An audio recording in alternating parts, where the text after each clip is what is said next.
Bien que le monde de Narnia soit rempli de plein de créatures mémorables et même iconiques, en partant des faunes jusqu'aux rongeurs, plusieurs rongeurs en effet, des serpents et même des touilles-marais, il n'y a pourtant pas d'humain plus iconique, plus aimé et plus admiré que la monarque de l'âge d'or de Narnia, la reine Lucie la Vaillante, ou comme elle est connue dans notre monde, Lucy Pevensie. Maintenant, beaucoup d'entre vous peuvent penser que vous savez déjà tout ce qu'il y a à savoir sur Lucy, mais dans cet épisode, je pense que vous découvrirez qu'il y en a plus à la vie de Lucy Pevensie que vous ne le réalisez.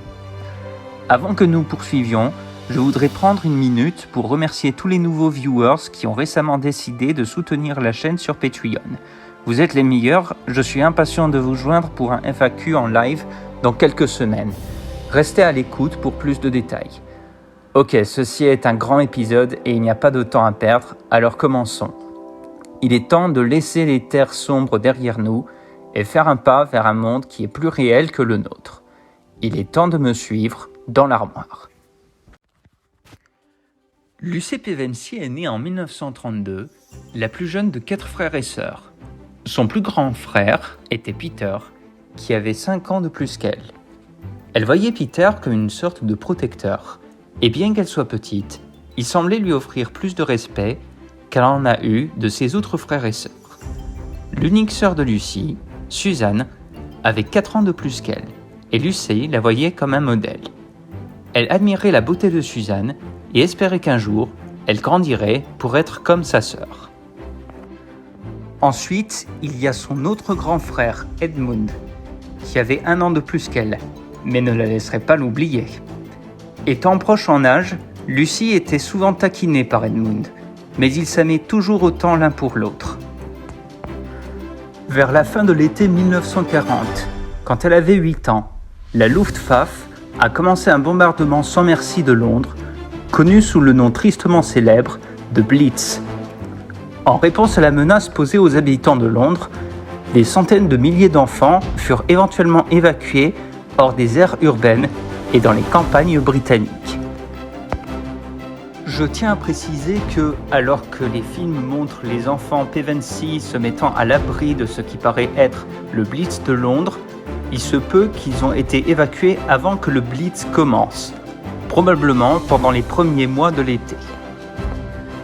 Dans tous les cas, Lucy et ses frères et sœurs furent évacués à la campagne où un certain professeur Diggory Kirk s'est porté volontaire pour accueillir ces évacués dans sa grande résidence de campagne. C'était pendant ce temps à la résidence que Lucy a découvert l'armoire magique et est tombée sur un portail interdimensionnel vers le monde de Narnia. Lors de son premier voyage, elle a rencontré un faune se nommant Tumnus, à côté d'un seul lampadaire bien connu, qui se trouve vers la bordure nord de Narnia, dans la région de la lande du réverbère. Elle évita de peu la tentative de kidnapping avortée de Tumnus. Au lieu de ça, il l'éteint à rentrer chez elle, sans encombre, en passant par l'armoire. Quelques jours plus tard, Lucy et ses frères et sœurs sont tous allés à Narnia de manière inattendue, alors qu'ils faisaient cache-cache dans l'armoire. Peu après qu'ils soient rentrés dans Narnia, les enfants ont rencontré Monsieur Castor et ont été invités dans sa loge. Là, Monsieur et Madame Castor ont expliqué que Narnia était sous la malédiction de l'hiver éternel, lancée par la sorcière blanche qui prétendait à tort d'être la reine de Narnia. Ils ont aussi parlé aux enfants de la prophétie de l'âge d'or de Narnia, quand les 2 fils d'Adam et les 2 filles d'Ève s'assoiront sur le trône de Ker-Paravel, le pouvoir de la sorcière sera cassé et la malédiction de l'hiver éternel disparaîtra. Après qu'Edmund se soit éclipsé vers la sorcière blanche pour trahir ses frères et sœurs, Monsieur Castor a guidé Lucy et les autres à travers une journée pour rencontrer Aslan lui-même au campement proche des tables de pierre. En chemin, alors que le pouvoir de la sorcière commençait à montrer de réels signes de faiblesse, Lucy et ses frères et sœurs furent visités par le Père Noël qui donna des cadeaux à tous les enfants, incluant Lucy qui reçut une dague et un cordial de guérison magique qui a été faite à partir de jus de fleurs de feu qui ont été prises à partir des montagnes du soleil. Lucie et les autres sont éventuellement arrivés aux tables de pierre, où ils ont finalement rencontré le grand lion Aslan. Une nuit, durant son temps au campement des tables de pierre, Lucie et Suzanne se sont éclipsées et ont été témoins de la mort d'Aslan aux mains de la sorcière blanche. Mais le lendemain, elles ont aussi été témoins de l'incroyable résurrection d'Aslan.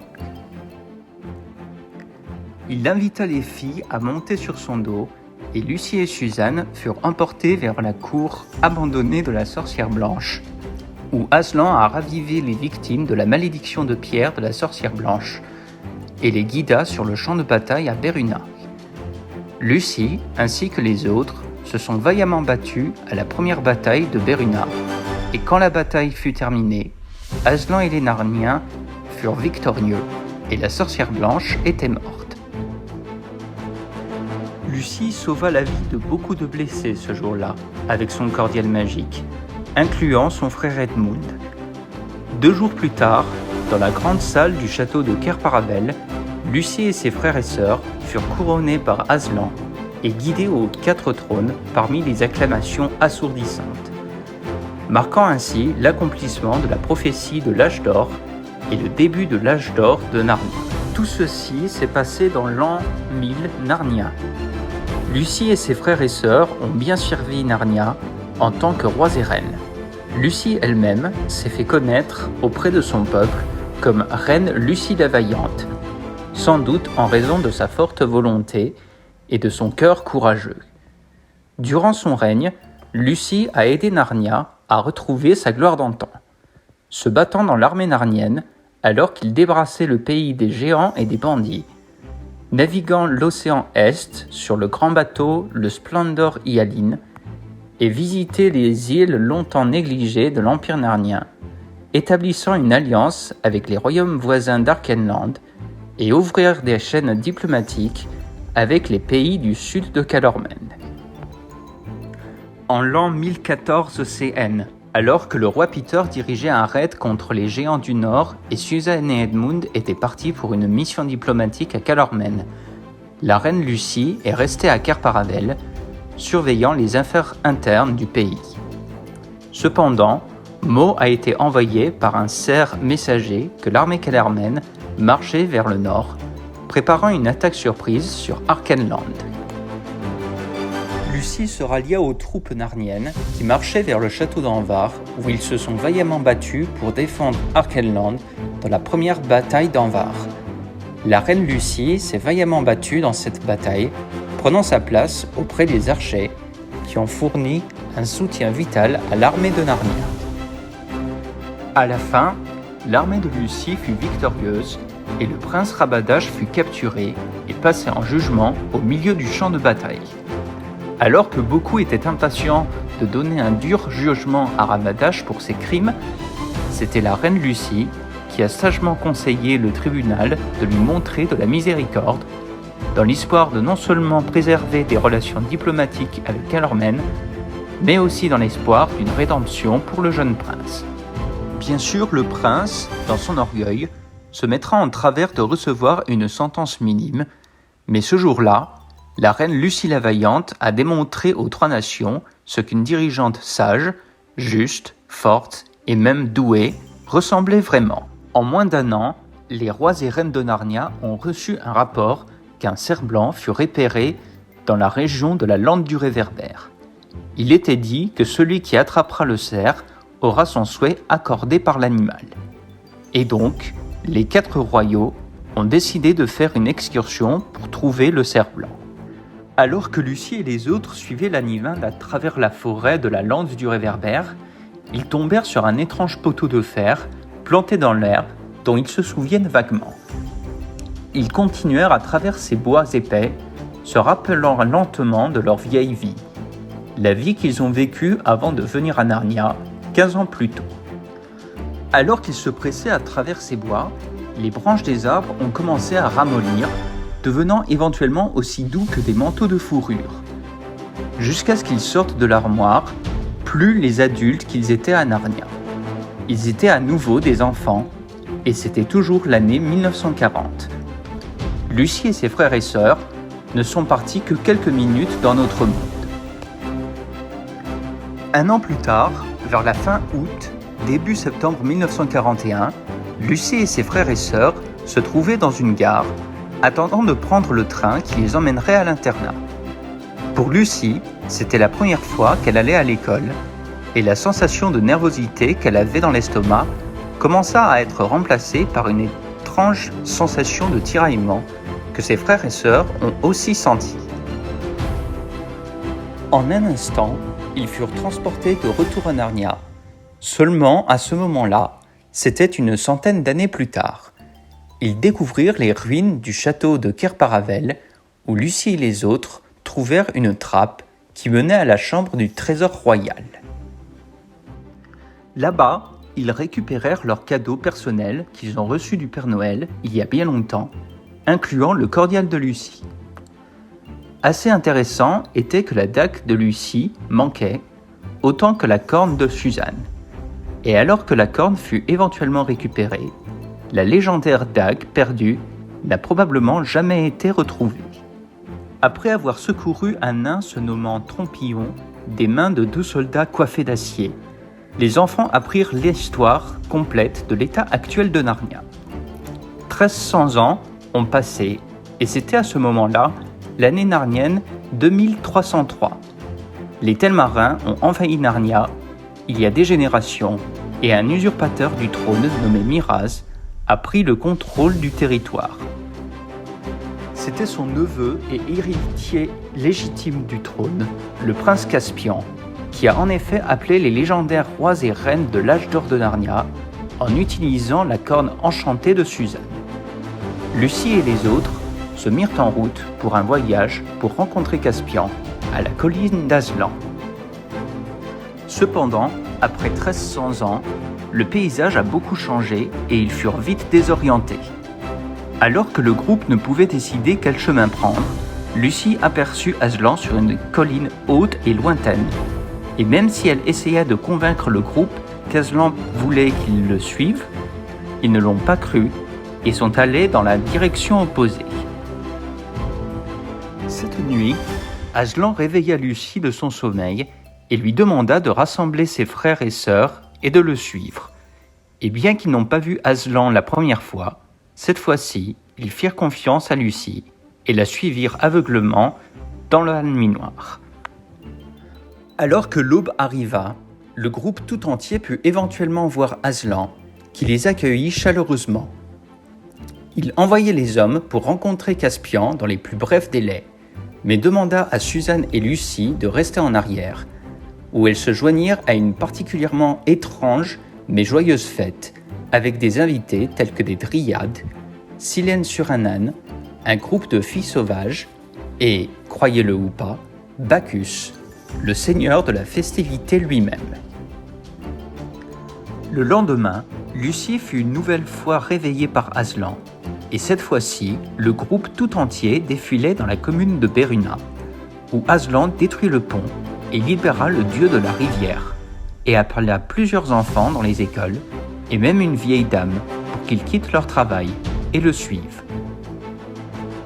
Maintenant, quand Lucie et les autres sont arrivés à la colline d'Aslan, contrairement aux événements des films Disney, ils ont découvert que la bataille connue plus tard sous le nom de Guerre de la Délivrance avait déjà été combattue, et les Telmarins ont déjà abandonné contre Caspian et son armée de vieux Narniens et d'arbres puissants.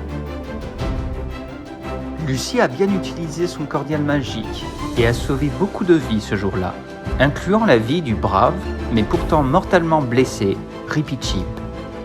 Après qu'Aslan nomma Caspian roi de Narnia, il créa une porte magique, qui était un portail pour retourner vers la Terre, afin de permettre à chaque Telmarin qui le choisissait l'opportunité de partir de Narnia en paix. Aslan envoya aussi Lucie et ses frères et sœurs à travers le portail, et leur second voyage à Narnia, et final pour Peter et Suzanne, s'acheva. Ils se retrouvèrent de retour dans la gare sur la Terre en l'an 1941.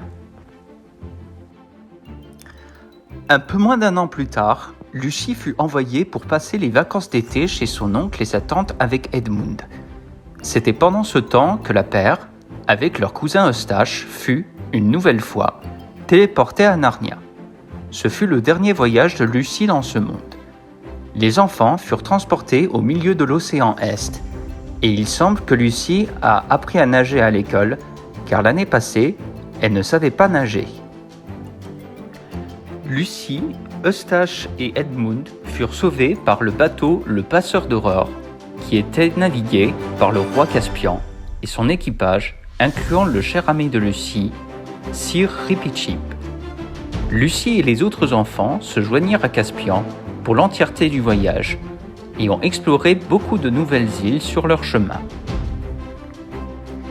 Il y avait les îles Solitaires, où Lucie fut capturée comme esclave et fut éventuellement sauvée par Caspian. Ensuite fut l'île du Dragon, où Lucie découvrit Eustache en dragon, qui était blessé et utilisa son cordial magique pour l'aider à soulager sa douleur. Peu de temps après, l'équipage navigua vers l'île Brûlée, où Ripitchip récupéra un petit bateau qui serait utile pour plus tard. Après avoir survécu à une attaque du légendaire grand serpent des mers, Lucie et les autres découvrirent l'île des eaux de la mort, où elle et l'équipage furent presque tués par les eaux du bassin magique qui tournaient tout ce qu'il y avait à l'intérieur en or massif. Ensuite vint ce qui était connu sous le nom de l'île des Voix, où des nains invisibles demandèrent à Lucie, qui était la seule fille dans le groupe, de réciter un sort magique dans la librairie du magicien, afin de les rendre à nouveau visibles. C'est ici que Lucie fut tentée de réciter un sort qui lui aurait permis d'être la plus belle du monde. Même Suzanne serait jalouse. Tandis qu'elle vit le visage d'Aslan sur le livre qui lui permit de résister à cette tentation, elle put en fin de compte réciter un autre sort qui lui permettrait d'écouter ce que disent ses amis sur la Terre. Après avoir récité le sort qui permet au monopode de réapparaître, Aslan est aussi apparu à Lucie, la réprimanda, l'encouragea et la laissa poursuivre son voyage.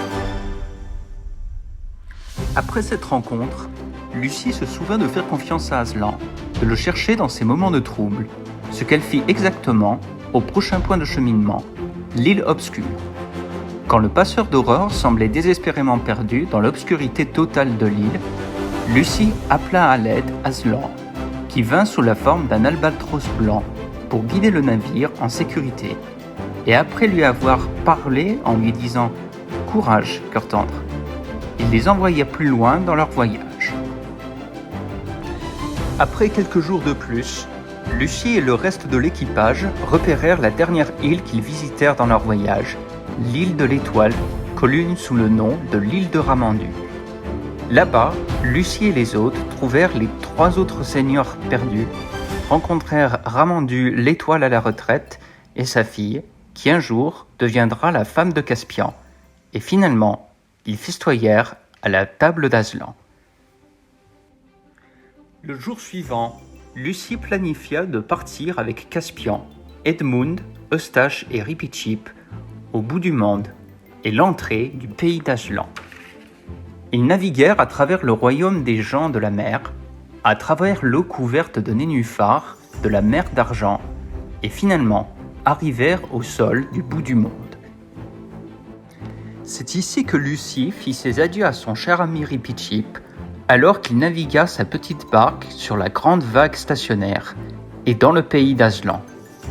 Après que Ripitchip disparut, le groupe laissa leur bateau et pataugèrent le long du rivage, où ils rencontrèrent un agneau qui se transforma en Aslan. C'est à ce moment-là qu'Aslan dit à Lucie que son temps à Narnia est finalement arrivé à sa fin. Les 7 prochaines années, Lucie vécut une vie normale, allant à l'école et rentrant chez elle pour les vacances. En 1949, elle se réunit avec les 7 amis de Narnia, comme ils en sont venus à s'appeler, pour passer leur temps à se rappeler leurs jours dans ce pays magique. Quelques jours plus tard, alors qu'ils voyageaient en train avec Eustache, Gilles, Polly et Diggory, Lucie et les autres furent impliqués dans un terrible accident de train qui tua beaucoup de monde, non seulement dans le train, mais aussi dans la station. Et malheureusement, Lucie et les autres amis de Narnia étaient parmi les victimes. Et c'est ainsi que, en 1949, à l'âge de 17 ans, la vie sur Terre de Lucy Pevensie touchait à sa fin. Mais son histoire n'est pas complète. Pour après qu'Aslan appela les étoiles et ferma Narnia, la reine Lucie et les 7 autres amis de Narnia regardaient à travers la porte. Regardaient à partir du pays d'Aslan, le vrai et plus grand Narnia, où ils ne partiraient plus jamais. Et c'est le début de l'histoire de Lucie la Vaillante, car une fois reine de Narnia, toujours reine de Narnia.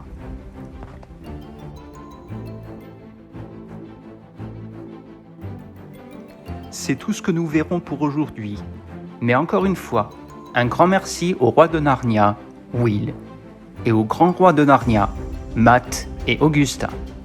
Si vous voulez soutenir cette chaîne, vous trouverez le lien de mon Patreon dans la description. J'ai hâte de vous voir la prochaine fois, alors que nous ferons un autre voyage dans l'armoire.